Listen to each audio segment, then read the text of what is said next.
This is Stu Ellis reporting on behalf of the Illinois Soybean Association Checkoff Program.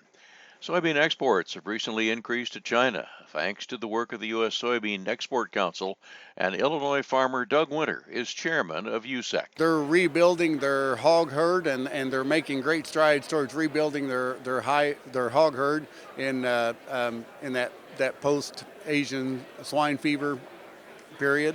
And they had increased the size over the past couple of years of their poultry flocks, and so they have a very high demand for soybean meal, or for soybeans from the U.S., because they also need the edible oils. They have a high crush capacity in China, and that's what they need, the oil and the meal both for the livestock. So I'm thinking that China is going to be a pretty stable buyer. Of course, they use a lot of South American beans, but we seem to be their steady supply. The South American beans are only available for a few months out of the year. They're pretty much a produce them and sell them type thing. In the U.S., with our storage capacity and with with all of our transportation system, have been a very stable supplier as year-round for them. So I think they'll continue to be a good customer of ours.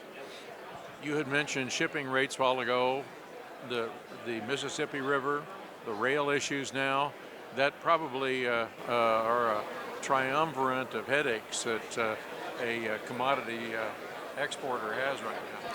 Oh yes, trying to deal with the low water levels and the short barge loadings. I've got a couple of friends that work in the New Orleans port area. Said they're booking at this time they book about 40% more than what they normally would, just because of short loadings. But on a positive note, they haven't had a lot of trouble getting vessels loaded. They've been getting them loaded in a fairly timely manner, and had the opportunity to be in Pakistan and Dubai last week at a couple of different crush conferences and oil conferences there.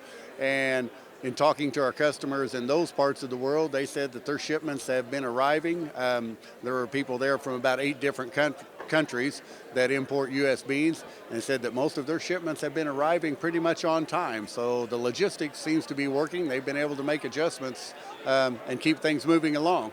Are they happy with quality?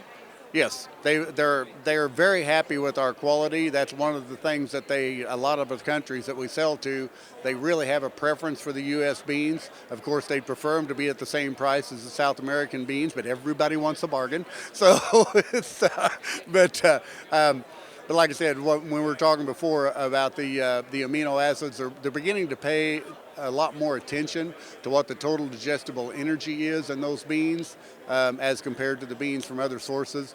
We've developed a few tools at USSEC, the soybean nutrient value calculator and the oil value calculator, and those are spreadsheet matrices that they can put in their source of beans to test from their beans from various sources, and it gives them a bottom line comparison as to which is actually the best dollars, and they're finding out with the rates of gain that they're with using U.S. beans, that the U.S. beans are a better deal.